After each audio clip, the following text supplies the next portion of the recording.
नमस्कार दर्शक बंधु आपणकर जदि मिथुन राशि तेबे रही जातु निजर मूल्यवान 10 मिनिट समय आपण निज पाई दियंतु एवं एही भयंकर चंद्रग्रहणर प्रभाव आपणक उपरे केमिति रहिबो से विषय रे जानतु। देखंतु एही वर्षर प्रथम चंद्रग्रहण मार्च मास 3 तारिख मंगलवार दोल पूर्णिमा दिन हेबाकु जाउछि एवं यह ग्रस्तोदय चंद्रग्रहण रहिबो एवं यह पूर्ण चंद्रग्रहण मध्य रहिबो। किंतु चंद्रग्रहणटी एही वर्ष राति रे न होई दिन रे हेबा पई जाउछि जहा बहुत विरल अटे एवं दीर्घ 139 वर्ष परे एही जागतिक दृश्य घटित हेबा पई जाउछि एवं एही चंद्रग्रहणर आरंभ समय दिबा 3 घटिका 20 मिनिट एवं मोक्ष जीवे संध्या 6 घटिका 46 मिनिट रे एवं एही विरल बा भयंकर चंद्रग्रहणर प्रभाव समस्त 12टी जाक राशि उपरे रहिबो किंतु 6 गोटी राशिंक उपरे बहुत अधिक शुभ प्रभाव रहिबो एवं सेमानकर भाग्य सौभाग्यशाली हेबा पई जाउछि एवं अन्य 6 गोटी राशि मानक उपरे खराब प्रभाव पड़िबा पई जाउछि धन मान जस हानि हेबा पई जाउछि।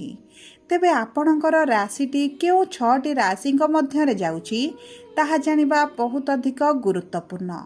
ताहा सहित आपणकर अशुभत्व को दूर करिबा पई शुभाशुभ फल को बढ़ाइबा पई कौन रहिछि सहज प्रतिकार जहा करिबा अत्यंत जरूरी ताहा मध्य एही वीडियो रे आलोचना करिबा।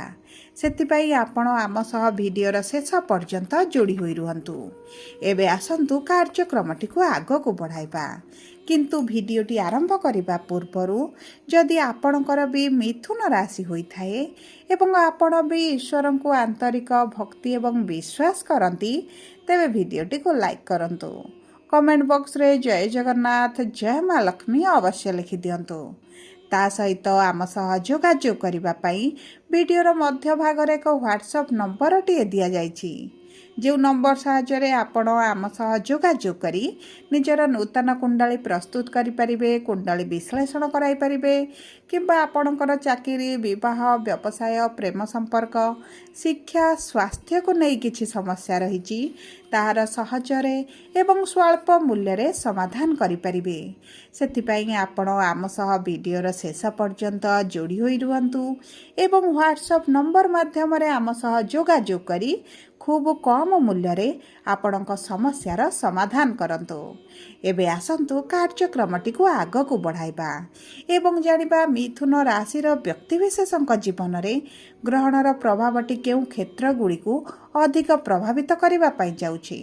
देखंतु मिथुन राशि से ही भाग्यशाली राशि जो व्यक्ति मानकर भाग्य रे सौभाग्य रे परिणत हेबो एवं एही चंद्र ग्रहण परे आपणकर बहुत गुड़िए मनस्कामना पूरण हेबा पाई जाउछि।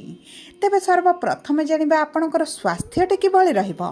देखंतु स्वास्थ्य आपणक प्रथम भावरु जणा पड़े एवं आपणकर राशिर तृतीय भाव रे ग्रहण लागिबा पाई जाउछि। तेबे आपणकर एही ग्रहण परे रोग प्रतिरोधक शक्ति रे वृद्धि घटिबो। जदि पूर्वरु किछि स्वास्थ्य समस्या थिला सेथिरे आपण उन्नति निश्चित भाव रे देखिबे। आपणकर जदि ब्लड रिलेटेड समस्या रहिछि तेबे आपण सेथिरे धीरे धीरे परिवर्तन देखिबे स्वास्थ्य रे उन्नति देखिबे। ता सहित जदि आपणकर पेट रे किछि समस्या रहिछि खाद्य पानीय को नै किछि समस्या रहिछि तेबे मध्य आपण सेतुरु धीरे धीरे आराम पाइबा अनुभव करिवे। किंतु सब परे गुरु जेहेतु आपणकर लग्नर भाव रे प्रथम भाव रे अछंती आपणकर टिके मोटापाटी बढ़ी पारे सेति प्रति आपणको टिके ध्यान देबा को पड़िबो। एबे आसंतु जानिबा कि परि रहिबो आपणकर आर्थिक स्थितिटी। देखंतु अर्थर भावर स्वामी हेउछंती चंद्रमा एवं आपणकर भाग्यर भाव रे जेहेतु 4टी शुभ ग्रह अछंती एवं अर्थर भाव को सप्तम दृष्टि प्रदान करूछंती आपणकर आर्थिक स्थिति रे आसीबो उन्नति। आपणको किछटा धन लाभ होई पारे अचानक धन प्राप्ति होई पारे कोनोसी माध्यम रे धन प्राप्ति होई पारे किंबा पैतृक संपत्ति को नै जदि डिस्प्यूट चलीछि सेथिरे समाधान होई पारे आपणको अर्थ प्राप्ति होई पारे। ता सहित आपण जदि किछि प्रॉपर्टी बिक्री करबा पई चाहुतिले ताहा मध्य आपणकर होई पारे। देखंतु अर्थ आगमनर बहुत गुड़िए सूचना मिलुछि एवं एही समय मध्यरे जदि आपणकर अर्थ को केंद्र करी किछिटा समस्या रहिछि चिंतित रहिछंती तेबे सेही सब परिस्थिति आपण बाहर को आसीबे एवं आपणकर एही अर्थर अभाव ସଙ୍କଟଟି ନିଶ୍ଚିତ ଭାବରେ ଦୂର ହୋଇଯିବ। କରଜ ଋଣ ଶୁଝିବା ପାଇଁ ଆପଣ ସକ୍ଷମ ହୋଇଯିବେ। ଏବେ ଆସନ୍ତୁ ଜାଣିବା କିପରି ରହିବ ଆପଣଙ୍କର କର୍ମକ୍ଷେତ୍ର। ଦେଖନ୍ତୁ, କର୍ମର ଭାବର ସ୍ୱାମୀ ହେଉଛନ୍ତି ଦେବଗୁରୁ ବୃହସ୍ପତି, ଯିଏ ଆପଣଙ୍କ ରାଶିରେ ବିରାଜମାନ କରିଛନ୍ତି ଏବଂ କର୍ମର ଭାବରେ ଶୁକ୍ର ଏବଂ ଶନି ଏକତ୍ର ବିରାଜମାନ କରିଛନ୍ତି। ଆପଣଙ୍କର ମାନ ସମ୍ମାନରେ ବୃଦ୍ଧି ଘଟିବ। ଆପଣଙ୍କର କାର୍ଯ୍ୟକୁ ପ୍ରଶଂସିତ କରାଯିବ ଏବଂ ଆପଣଙ୍କର ପ୍ରମୋସନ୍, ଟ୍ରାନ୍ସଫର, ସାଲାରୀରେ ଇନକ୍ରିମେଣ୍ଟ ଯଦି ହୋଇପାରୁନଥିଲା, ତେବେ ଏହିସବୁ କ୍ଷେତ୍ରରେ ଆପଣ ଶୁଭ ପରିବର୍ତ୍ତନ ଦେଖିବେ। ବିଶେଷ ଭାବରେ ଯେଉଁ ମିଥୁନ ରାଶିର ବ୍ୟକ୍ତିମାନେ ଚାକିରିର ସନ୍ଧାନରେ ରହିଥିଲେ, ଆପଣଙ୍କୁ ଚାକିରି ପ୍ରାପ୍ତି ହେବାର ବହୁତ ଅଧିକ ସମ୍ଭାବନା ମଧ୍ୟ ରହିଛି। ଏବଂ ଦେଖନ୍ତୁ, ଯଦି ଆପଣ ସରକାରୀ ଚାକିରି ପାଇଁ ଚେଷ୍ଟା କରୁଛନ୍ତି, ତେବେ ନିଶ୍ଚିତ ଭାବରେ ସରକାରୀ ଚାକିରି ଏହି ଗ୍ରହଣ ପରେ ହେବାର ଆପଣଙ୍କର ବହୁତ ଯୋଗ ମଧ୍ୟ ବନୁଛି। ତେଣୁକରି ଆପଣ ଚେଷ୍ଟା କରନ୍ତୁ, ନିଶ୍ଚିତ ଭାବରେ ଚାକିରି ହୋଇଯିବ। ଏବଂ ତାହା ସହିତ ଯେଉଁମାନେ ଚାକିରିରେ ପରିବର୍ତ୍ତନ କରିବା ପାଇଁ ଚାହୁଁଥିଲେ, ଚାକିରି ଛାଡ଼ି ବ୍ୟବସାୟ କରିବା ପାଇଁ ଚାହୁଁଥିଲେ, ସେମାନଙ୍କର ଭାଗ୍ୟ ସେମାନଙ୍କର ସାଥ ଦେବ। ଯଦି ଆପଣ ବ୍ୟବସାୟୀ ଅଟନ୍ତି, ତେବେ ବ୍ୟବସାୟ କ୍ଷେତ୍ରରେ ଆପଣଙ୍କୁ ଉଚ୍ଚ ସଫଳତା ପ୍ରାପ୍ତି ହେବ। ଆପଣଙ୍କର ବ୍ୟବସାୟରେ ଲାଭ ବଢ଼ିବ, ଇନକମ୍ ବଢ଼ିବ। ପୂର୍ବରୁ ଯେଉଁ ମାନ୍ଦା ପରିସ୍ଥିତି ଚାଲିଛି, ସେଥିରେ ମଧ୍ୟ ସୁଧାର ଆସିବ। ଏବେ ଆସନ୍ତୁ ଜାଣିବା କିପରି ରହିବ ଆପଣଙ୍କର ଶିକ୍ଷା। ଦେଖନ୍ତୁ, ଶିକ୍ଷାର ଭାବର ସ୍ୱାମୀ ଯେତେବେଳେ କର୍ମର ଭାବରେ ବିରାଜମାନ କରନ୍ତି, ସେତେବେଳେ ଶିକ୍ଷା କ୍ଷେତ୍ରରେ ଉନ୍ନତି ନିଶ୍ଚିତ ଭାବରେ ପ୍ରାପ୍ତ ହୁଏ। ଆପଣଙ୍କର ଶିକ୍ଷା କ୍ଷେତ୍ରରେ ସଫଳତା ପାଇବେ। ଯଦି ଆପଣଙ୍କର କିଛି ଏକ୍ଜାମ୍ ରହିଛି, ଇଣ୍ଟରଭ୍ୟୁ, ଏଣ୍ଟ୍ରାନ୍ସ ରହିଛି, ସେହି କ୍ଷେତ୍ରରେ ମଧ୍ୟ ଶୁଭଫଳ ପ୍ରାପ୍ତି ହେବ। ତା ସହିତ ଆପଣ ମଧ୍ୟ ଉଚ୍ଚଶିକ୍ଷା କରିବାର ବହୁତ ଅଧିକ ସୁଯୋଗମାନ ପ୍ରାପ୍ତ କରିବେ। ଏବେ ଆସନ୍ତୁ ଜାଣିବା କିପରି ରହିବ ଆପଣଙ୍କର ପ୍ରେମ ସମ୍ପର୍କ। ଦେଖନ୍ତୁ, ପ୍ରେମର ଭାବର ସ୍ୱାମୀ ହେଉଛନ୍ତି ଶୁକ୍ର, ଯିଏ ଆପଣଙ୍କର କେନ୍ଦ୍ରରେ ବିରାଜମାନ କରିଛନ୍ତି। ତେଣୁକରି ପ୍ରେମ ସମ୍ପର୍କକୁ ଯଦି ବଢ଼ାଇବା ପାଇଁ ଚାହୁଁଛନ୍ତି, ତେବେ ମଧ୍ୟ ଆପଣଙ୍କ ସମ୍ପର୍କରେ ମଧୁରତା ଆସିବ। ଉଭୟ ପ୍ରେମ ବିବାହ କରିପାରନ୍ତି। ବିବାହ ବନ୍ଧନରେ ବାନ୍ଧି ହେବାର ବହୁତ ଭଲ ଯୋଗ ମଧ୍ୟ ବନୁଛି। ଏବଂ ଯଦି ଆପଣଙ୍କର ପ୍ରେମ ସମ୍ପର୍କରେ କିଛି ସମସ୍ୟା ଦେଖାଯାଉଥିଲା, ତାହା ମଧ୍ୟ ଦୂର ହୋଇଯିବ। ବିଶେଷ ଭାବରେ ଯଦି ଆପଣଙ୍କର ବିବାହରେ ଆପଣ ବିଳମ୍ବ ଦେଖୁଥିଲେ, ଆପଣଙ୍କ ବିବାହ ହେବାର ବହୁତ ଅଧିକ ସମ୍ଭାବନା ରହିଛି।